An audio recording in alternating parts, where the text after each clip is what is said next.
없는, 아니 어쩌면 그냥 우리에게 닥쳐오기 때문에 우리도 다 가야 될 것만 같고, 하지만 우리가 그것들을 다 할 수 없기 때문에 걱정이 되는 그 무거운 마음들이 우리가 걸어가야 되고 우리가 달려야 되는 그 경주를 하지 못하게 하는 겁니다. 정말로 우리의 삶이 지금 굉장히 어려운 도전 앞에 있습니다. 예수의 사람들, 그리스도의 사람들이 어쩌면 특별한 정치적인 아니면 사회적인 아니면 뭔가 기후 문제 여러 가지 그런 일들에 부름받은 사람들이 있어요. 하지만 모든 그리스도인들이 다 그 일에 뭔가를 해야 되는 것, 그건 분명히 뭔가 불합리한 일입니다. 불합리한 일입니다. 여러분들 거기에 다 뭘 해야 된다고? 지뢰, 그거 부담 갖지 마세요. 여러분들이 기후 문제에 대해서 뭘 해야 된다고? 그건 그 일에 관심 있는 사람들이 여러분들을 불러내는 거예요. 아니 그 일에 어떻게 다 합니까? 여러분들이 무슨 사회운동가가 다 돼야 됩니까? 기후운동가가 돼야 됩니까? 정치적인 활동을 해야 됩니까? 아니요, 그러지 않아요. 그러지 않아도 얼마든지 주님께서 뭐라고 하셔요? 잘했다, 착하고 충성된 종아라고 우리를 인정해 주실 수 있습니다. 우리가 읽은 11장 39절 이 사람들이라고 했어요. 이 사람들이 다 증거를 받았어요. 이 사람들이 다 인정을 받았어요. 이 사람들이 어떻게 살았는데요? 이 사람들이 살아가는 거 보면 험한 것도 많고요, 잘못한 것도 많고요.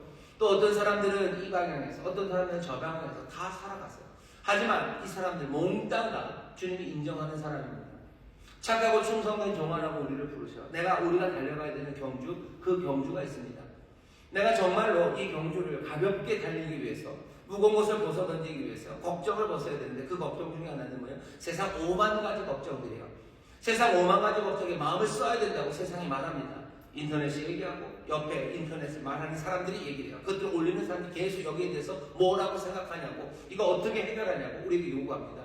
거기에 대해서 내가 다 대답을 해야 됩니까? 그건 불합리해요. 할 수도 없는 일을 하라고 요구하는 겁니다. 할 수도 없는 일을 하라고 하니 대답은 어떻게 해요? 아주 얄팍한 대답들이에요. 얄팍한 대답들 하는 사람들이 하는 대답도 그냥 그대로 하고요. 괜히 죄책감만, 그리고 그 부담만 점점 더 가져가는 겁니다. 세상은 죄책감을 점점 더 만들어내는 세상이에요. 게다가 그리스도인들이라면 더 그래요. 어떻게 그리스도인들이 이런 일에 대해서 관심이 없냐고 우리를 다그치는 거예요. 저기서 죽어가는 저 사람들에게 왜 관심이 없네요? 그러고 다그쳐가는 겁니다. 그러면 그 일 잘 못할 것 같죠? 못하죠. 그러니 뭐 하는 거예요? 그냥 가슴 아프다, 그냥 이렇게 생각하는 겁니다. 죄책감. 선한 사마리아인이 데려오면 어떻게 하면 돼요? 길가에 쓰러져 있는 그 사람 돌보면 돼요.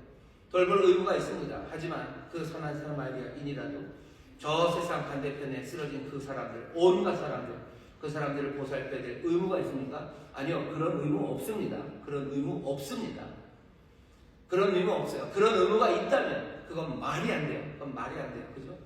그런 의무가 있으면 의무를 해야 될 거 아닙니까? 그 경주를 가야 될 것 아닙니까? 그럼 우리가 몽땅 가 남미로, 아프리카로, 남미에서 또 돌보는 사람들은 왜 아프리카로는 안 갑니까? 이게 말이 됩니까? 말이 안 되는 일이에요. 선한 사마리아인들, 길가에 쓰러져 있는 사람들 돌볼 의무가 있어요. 선한 일이에요. 하나님이 우리에게 맡기신 일이 분명합니다. 그게 우리가 해야 되는 경주예요.